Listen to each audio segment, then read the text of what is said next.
Olá, eu sou o professor Márcio Miguel e vamos falar sobre a Segunda Guerra Mundial. Pessoal, o final da Primeira Guerra Mundial e o Tratado de Versalhes não conseguiram promover a paz no continente europeu durante muito tempo.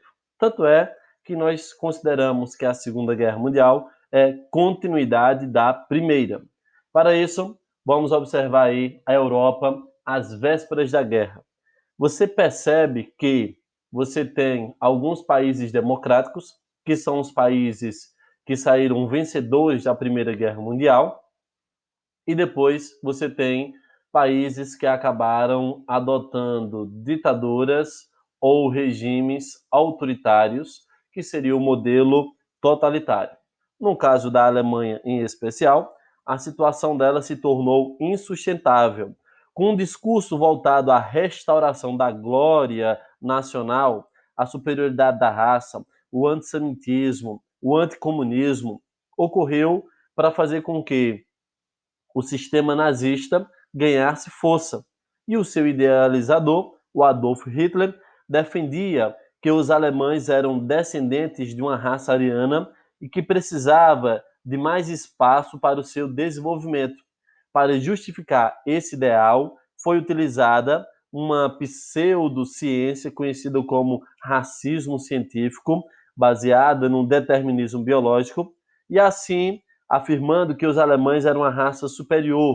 Hitler passou a romper as cláusulas estabelecidas pelo Tratado de Versalhes. Então, nós sabemos que o modelo totalitário começa a vigorar em uma boa parte da Europa por causa das crises econômicas ou políticas que esses países viviam. Nesse caso, a gente pode perceber os antecedentes da guerra. O primeiro tópico que a gente vai observar seria o fracasso da Liga das Nações. Ela foi criada após a Primeira Guerra Mundial para evitar guerras e evitar a expansão territorial de outros países, que neste caso seria uma política imperialista. Que na Primeira Guerra Mundial a gente viu que a principal causa foi a disputa por território. E na Segunda Guerra Mundial a gente também vai identificar esse mesmo fator, a disputa por territórios. Por isso que muitos afirmam que a Segunda Guerra Mundial ela é continuação da Primeira. A partir daqui, o segundo fator que nós temos para a Segunda Guerra Mundial é em relação ao desrespeito ao Tratado de Versalhes. Nós sabemos que o Tratado de Versalhes ele impôs à Alemanha eles pagarem indenização, perder território e uma redução militar. O Hitler, então, começou a tomar as seguintes medidas. Primeiro, adotou o serviço militar. Depois, tivemos o contingente de 500 mil soldados, por enquanto que o Tratado de Versalhes definiu um máximo de 100 mil homens para o exército, e ele criou uma força aérea alemã, a Luftwaffe, que vai ser extremamente utilizada na sua estratégia de guerra que ele vai adotar. A partir daí, a gente então chega a perceber que o Hitler ele vai adotar uma política agressiva de expansão territorial. Para vocês terem uma ideia, o Hitler exigiu a área da Renânia, fronteira com a Bélgica e a França, e acabou depois exigindo outros territórios que a gente vai observar posteriormente. Pois então, a partir daqui, o terceiro fator que nós teremos é uma guerra civil na Espanha, que vai ser para implantar o totalitarismo na Espanha.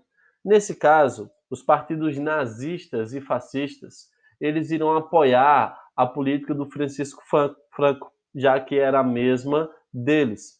E aí nós teremos o seguinte fato: a estratégia de Hitler vai ser justamente testar o seu armamento e fazer com que ele consiga mais territórios.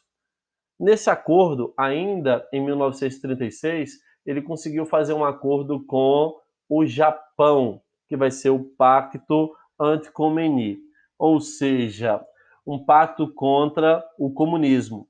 ambos os países se opunham a essa ideologia e tinham interesses em territórios soviéticos ou de sua influência. E aí nós teremos acordos firmados também com a Itália, já que ela era simpatizante dessas ideias. O quarto fator que nós temos vai ser a expansão alemã, que vai estar ligado a essa ideia de espaço vital, um lugar ideal para os alemães. Você pode observar no mapa alguns territórios que eles irão invadir. É o caso da Áustria, é o caso de Sudetos e o caso da Polônia, que vai ser o início da Segunda Guerra Mundial. E nós teremos aí também esses pontos colocados, porque o Hitler ele considerava que esses territórios eles tinham raça ariana, até chegarmos ao nosso Tratado de Munique. O objetivo desse tratado foi fazer com que tanto a Inglaterra quanto a França bloqueasse o território para os alemães. Nesse acordo ficou estabelecido que Sudetos ficaria sob domínio alemão, mas que a Tchecoslováquia teria que ficar independente. E que, se a Alemanha invadisse mais algum território, a Inglaterra e a França iriam declarar guerra a ela. O Hitler, que já estava num processo de expansão, mostrando todo o seu poder, fez aí mais uma jogada, que vai ser o Pacto Germânico Soviético. Esse aqui foi fazer acordos com a União Soviética, que vai trazer para a gente acordo de paz por 10 anos, acordos econômicos e ocupar e dividir a Polônia. Depois desse acordo firmado, toda a estrutura da guerra montada, e aí nós teremos o início da Segunda Guerra Mundial, que vai ser marcado em 1º de setembro de 1939, quando a Alemanha invadiu a Polônia, trazendo aí essa ideia de corredor polonês, que era uma região instituída após o término da Primeira Guerra Mundial e que acabou dividindo a Alemanha em duas partes. E o objetivo do Hitler era justamente controlar o acesso a mares por essa região. Pois então, todas essas causas e antecedentes acontecendo, formam-se esses dois grupos. De um lado, você vai ter o que nós chamamos de Roberto, seria colocado para a gente, ó, Roberto, Roma, Berlim, Tóquio. Então, essa formação vai formar o que nós chamamos de o eixo e vai ficar do outro lado o grupo dos aliados, que nesse caso você tem inicialmente como os pesos principais a Inglaterra e a França, e posteriormente vai entrar na guerra a União Soviética e os Estados Unidos. Parece até contraditório, né? Dois inimigos, duas ideologias diferentes, socialismo e capitalismo, juntos contra o totalitarismo.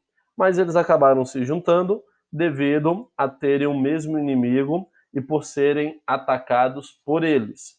Nesse caso, a guerra dá início, a formação da guerra nós podemos dividi-la em três partes. De 39 a 41 seria o avanço do eixo, de 42 a 43, recuperação dos aliados. Essa recuperação vai acontecer porque os Estados Unidos e a União Soviética entraram na guerra, e a terceira parte, que vai ser a derrota do eixo, devido às políticas adotadas por esses dois países. Pois então, a partir daqui, a gente vai perceber que a Alemanha e o avanço do eixo vai se dar muito bem, sobretudo por causa de algumas políticas que eles irão adotar. No caso, o avanço do eixo é marcado por esses tópicos: a Polônia, Países Baixos, França, Egito, União Soviética e Pearl Harbor. Esses seriam, então, os tópicos principais dessa primeira fase da guerra. No caso do Hitler, ele adota essa estratégia de guerra chamada Blitzkrieg, que é um ataque surpresa e rápido contra o adversário.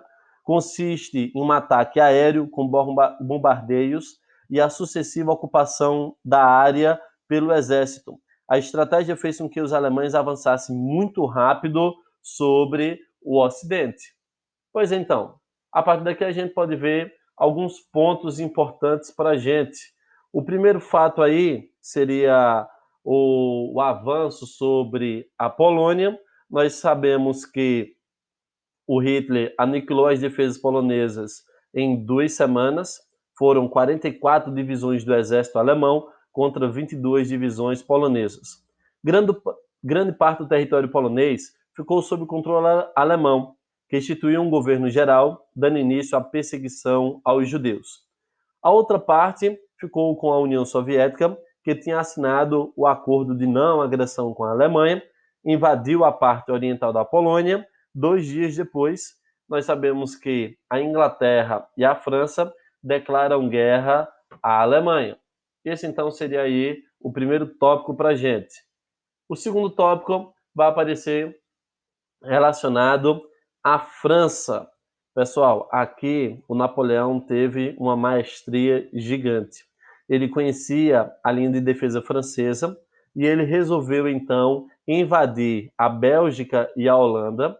Os soldados aliados que combateram no norte foram obrigados a seguir para o porto de Dunkerque, que vai ser um fator de batalha bastante importante. Nesse fato, fez com que a Alemanha conseguisse dominar rapidamente o norte da França e o sul francês ele acabou ficando aliado dos alemães. Então acabou ficando conhecido como o nome de França de Vichy, que acabou colaborando com os nazistas. Então foi muito fácil para o Hitler dominar essa região. Uma vez feito isso, ele vai dar início às batalhas contra a Inglaterra. Ele vai bombardear as defesas inglesas pelo ar, possibilitando que o exército conseguisse desembarcar no litoral. Porém, o desempenho da aviação inglesa surpreendeu os nazistas e impediu que essa defesa fosse instalada, barrando a entrada alemã em território inglês. Então, essa batalha aérea sobre a RAF versus a Luftwaffe foi determinante para os ingleses se manterem soberanos e em pé nesta guerra. A partir daí, a gente vai ter aqui o avanço do eixo sobre o Egito. Em setembro de 1940, as tropas italianas que estavam na Líbia atacaram o Egito. Os ingleses que estavam no Egito contra-atacaram e o Hitler enviou 2 divisões de blindados para ajudar os italianos. Uma vez dominada toda a parte ocidental, agora o Hitler vai se voltar para o Oriente. Pois então, o Hitler, em junho de 1941, ele vai quebrar o pacto de não agressão assinado pelas duas potências e a União Soviética ela acabou mobilizando um enorme potencial bélico e adotou uma estratégia de guerra chamada de terra arrasada. É aquela mesma estratégia utilizada por o Napoleão Bonaparte. Pessoal, essa invasão ela é conhecida pelo nome de Operação Barbarossa. Apesar do grande ataque dos nazistas, foi notável a força de resistência dos soviéticos. Temos aí 3 frentes de batalha. Leningrado, que atualmente seria São Petersburgo, foi a primeira derrota nazista dessa operação. Considerado o berço do comunismo, a cidade tinha um importante centro industrial, tornando-se um dos principais alvos para os nazistas, além de Moscou. Apesar dos milhares de mortos, de fome e das doenças que a população civil enfrentou, as cidades não foram conquistadas. O bloqueio soviético em diferentes pontos do território foi fundamental para impedir o avanço nazista até a chegada do inverno. Dessa forma, assim como Napoleão Bonaparte foi freado no século XIX, o rigoroso inverno russo dificultou os deslocamentos e os ataques do exército alemão. Muitos soldados foram fortemente castigados pelo frio e pela fome. Com todas essas questões, os alemães levaram o conflito para a região do Cáucaso, rica em petróleo. E em 1942, iniciou-se a Operação Azul, na Batalha de Stalingrado. Durou, em média, 7 meses. O Exército Vermelho conseguiu completar o cerco ao exército nazista e forçar sua rendição. Galera, a vitória soviética em Stalingrado foi o início da virada da guerra. Se você prestar atenção, o lado socialista está ajudando o lado capitalista. Praticamente o lado capitalista estava morrendo, e aí vem o Hitler totalitário atacar o lado socialista, e isso foi importantíssimo para que eles ajudassem o modelo capitalista a sobreviver na guerra.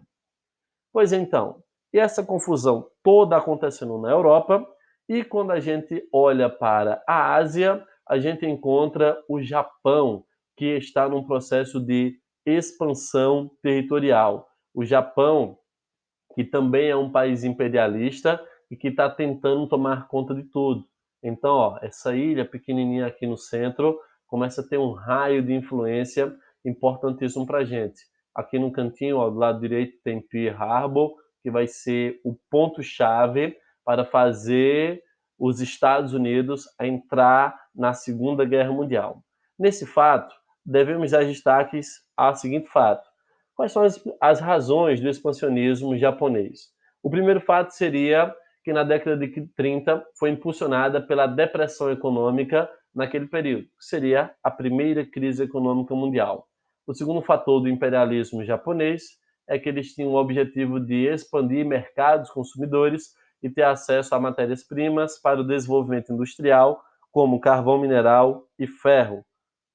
Podemos pontuar também que a expansão japonesa atingiu parte da China, a exemplo da Manchúria, Coreia, Península da Indochina, Nova Guiné e a parte das ilhas da Oceania. E o último tópico seria que, na década de 1940, durante a Segunda Guerra Mundial, o Japão se aliou ao eixo, que foi o acordo do Roberto, Roma, Berlim, Tóquio, e acabou integrando esses modelos, querendo se livrar dos Estados Unidos e manter o controle sobre essa região, eles acabam atacando essa ilha. E aí, claro, o ataque a Pearl Harbor ele vai representar para a gente excluir a influência dos Estados Unidos, do Sudeste Asiático e do Pacífico. E aí, claro, sabemos que a represália, a aviação japonesa atacou Pearl Harbor e a maior base americana no Pacífico foi destruída. Em apenas 2 horas, os pilotos japoneses conseguiram inutilizar todos os navios ancorados de um porto. Então você pode olhar, ó, esta imagem mostrando a destruição causada. Temos essa segunda imagem também do local e temos essa terceira imagem mostrando aí navios sendo afundados por esse ataque surpresa do Japão aos Estados Unidos.